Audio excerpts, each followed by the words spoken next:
Sila, inano niya siya, ginano Oo. niya.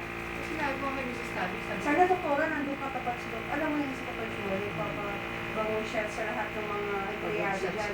Lahat ng sumbong ng, lahat ng sumbong ng staff, aawayin niya agad yung doktor. Sabi ko nga kay Eddie, bakit ganun? Ba't hindi niya mo nakakausapin?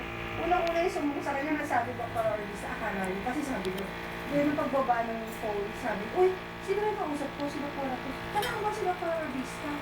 Sabi ko, hindi, pero sabi ko, miss pinata kahit pa si Dr. Ortiz.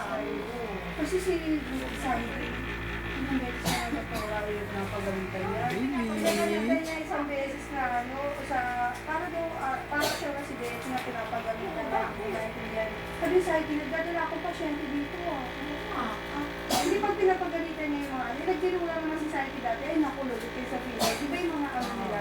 Kami sa Asia Med, kasi si Saiki, yung buha na yung parati naman ganun din. Etong mga nurse siguro naasal kay Saiki, sinumbong siya kay Dr. Chua. Kasi kung paano tayo sa wala nakakainis yung tono. Nakakainis talaga. Kasi sa Sa medyo ganito, ganyan? Ganun siya? oo, ginanon siya. Sabi niya, parang ginanon niya si Saiki. Kung anong nireklamo mo daw, doktora? Ayan, bastos talaga.